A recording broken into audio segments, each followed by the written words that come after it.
আজকের আলোচনা পাঁচকড়ি দে লেখা একটা ক্লাসিক বাংলা ভয়ের গল্প নিয়ে, সর্বনাশিনী।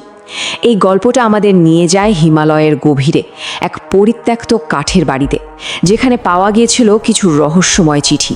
চলুন সেই চিঠির ভেতরের অন্ধকারে ডুব দেওয়া যাক। শুরুতেই এই লাইনটা একবার ভাবা যাক।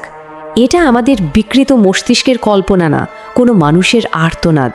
এই একটা লাইনে কিন্তু পুরো গল্পের সুরটা বেঁধে দেয়, তাই না?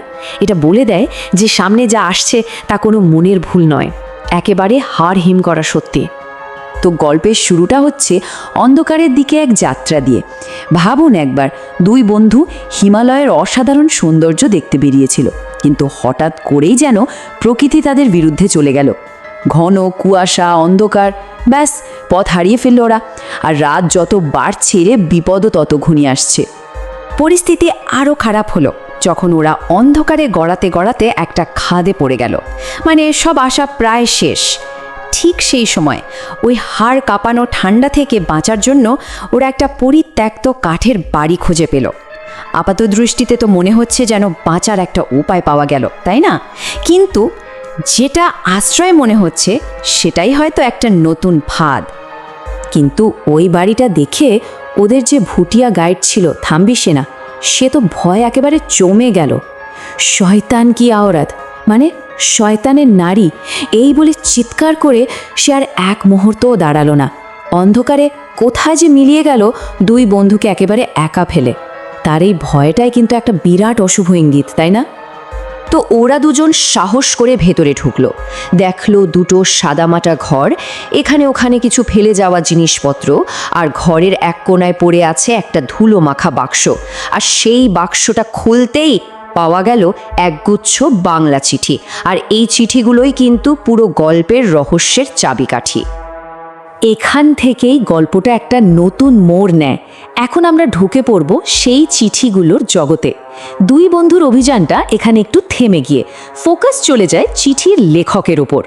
তার চোখে আমরা দেখব এক স্থানীয় কিংবদন্তি, যার মধ্যে মিশে আছে ভালোবাসা, বিশ্বাসঘাতকতা আর মৃত্যু। চিঠিগুলো থেকে আমরা জানতে পারি সোহো নামের এক ভুটিয়া কবির কথা। এই যে এই নির্জন বাড়িটা, এটা সে বানিয়েছিল তার স্ত্রীর জন্য। কিন্তু সুখ বেশি দিন সইল না। এক স্থানীয় মহিলার সাথে তার একটা সম্পর্ক তৈরি হয়, আর সেটাই তাদের সংসারে বিষ ঢেলে দেয়। শেষ পর্যন্ত তিনজনের জীবনই একটা ভয়ঙ্কর পরিণতির দিকে এগিয়ে যায়। ঘটনাটা ঠিক কিভাবে ঘটেছিল দেখুন।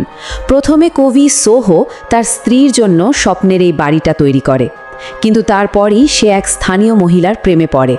সোহর স্ত্রী যখন এই ব্যাপারটা জানতে পারে, সে প্রতিশোধ নেওয়ার জন্য কাছের কাঠের সাঁকোটা কেটে রাখে।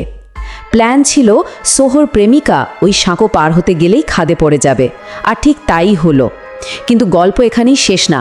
এরপর সোহো ক্ষোভে, প্রতিহিংসায় উন্মত্ত হয়ে তার স্ত্রীকে খুন করতে আসে, আর সেই ধস্তাধস্তির মধ্যে দুজনেই খাদে পড়ে মারা যায়। একটা ভয়াবহ ট্র্যাজেডি। চিঠির যে লেখক, সে এই কিংবদন্তিটা শুনে একেবারে আবিষ্ট হয়ে যায়। মানে এটা তার মাথায় গেঁথে যায়। আর তারপরই ঘটতে থাকে অদ্ভুত সব ঘটনা। সে প্রায়ই ওই ভাঙা সাঁকোর কাছে এক সুন্দরী, রহস্যময়ী মহিলাকে দেখতে শুরু করে। এবার তার মনে প্রশ্ন জাগতে শুরু করে, এই মহিলাটি কি সত্যি, নাকি এটা সোহর সেই প্রেমিকার অতৃপ্ত আত্মা?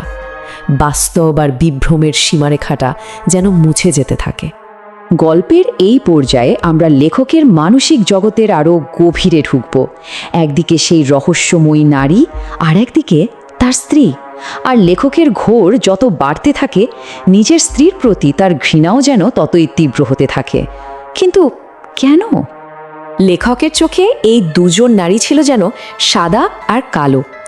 একদিকে সেই আগন্তুক, যার নীরব উপস্থিতিটাই ছিল নেশার মতো। লেখকের কাছে সে ছিল এক মুক্তির প্রতীক। আর ঠিক তার উল্টো দিকে ছিল নিজের স্ত্রী। লেখকের মনে হতো তার স্ত্রী যেন বিষাক্ত, প্রতিহিংসাপরায়ণ একটা কারাগারের মতো। দেখুন, সেই আগন্তুকের বর্ণনা দিতে গিয়ে লেখক কি লিখছে, আমি তার মুখের দিকে তাকিয়ে থাকলাম।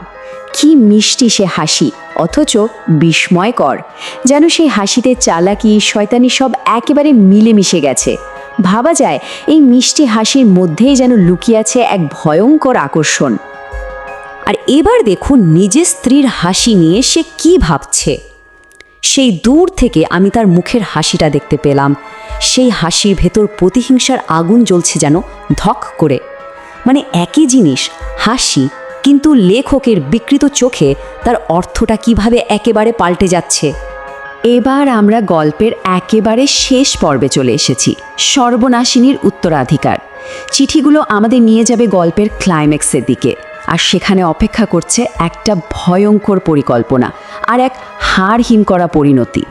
লেখকের মনে তখন বদ্ধমূল ধারণা যে তার স্ত্রী একটা ভয়ঙ্কর ফাঁদ পাচ্ছে। সে নিজের চোখে দেখে তার স্ত্রী কুঠার হাতে সাঁকোর কাছে যাচ্ছে, করাত দিয়ে কাঠের সাপোর্টগুলো কেটে দিচ্ছে, আর তারপর খুব সাবধানে সেই কাঁটা জায়গাটা লুকিয়ে রাখছে। লেখকের কাছে এটা স্পষ্ট যে তার স্ত্রীর একমাত্র লক্ষ্য হলো রাতের সেই আগন্তুককে শেষ করে দেওয়া। আর তারপর সেই রাতে সাঁকোর দিক থেকে ভেসে আসে এক আকাশভেদী হৃদয়ভেদী চিৎকার। ওই একটা চিৎকার শুনেই লেখকের সব বিভ্রম ভেঙে চুরমার হয়ে যায়। সে বুঝতে পারে তার রাতের অতিথি কোনো ভূত ছিল না, ছিল রক্ত মাংসের একজন জলজ্জন্ত মানুষ। আর এই ভয়ঙ্কর সত্যিটা জানার পর তার মানসিক স্থিতি পুরোপুরি নষ্ট হয়ে যায়। তার শেষ চিঠিটা ছিল অসম্পূর্ণ, আর সেখানেই তার ভেতরের আসল রূপটা বেরিয়ে আসে। সে লেখে, কবে আমি তার নরম সুন্দর গলাটা টিপব, যতক্ষণ না তার চোখ বন্ধ হয়ে আসে, তারপর তাকে ঠেলে নিচে নিচে গভীর খাদে। এই লাইনগুলো পড়লেই বোঝা যায় লেখক ততক্ষণে পুরোপুরি এক খুনিতে পরিণত হয়েছে। এবার চলুন আবার ফিরে যাই সেই দুই বন্ধুর কাছে যারা এই চিঠিগুলো পড়ছিল। চিঠি পড়া শেষ, বাইরে খুটখুটে অন্ধকার, আর ঠিক তখনই তারাও সেই খাত থেকে একই রকম ভয়াবহ একটা চিৎকার শুনতে পায়, যে চিৎকারটা সারা রাত ধরে চলতে থাকে। মানে চিঠির ভেতরের আতঙ্কটা যেন জীবন্ত হয়ে তাদের সামনে এসে দাঁড়িয়েছে। তো গল্পটা এখানেই শেষ, কিন্তু প্রশ্নটা রয়েই যায়, আসল সর্বনাশিনী বা ধ্বংসকারী কে ছিল? শহরের প্রেমিকার সেই অতৃপ্ত আত্মা, নাকি লেখকের স্ত্রী যাকে সে প্রতিহিংসা পরায়ণ বলে মনে করত? অথবা লেখকের নিজের মনের ভেতরে সেই বিষাক্ত উন্মাদনা যা সব কিছুকে ধ্বংস করে দিয়েছে? ভাববার বিষয়, তাই না?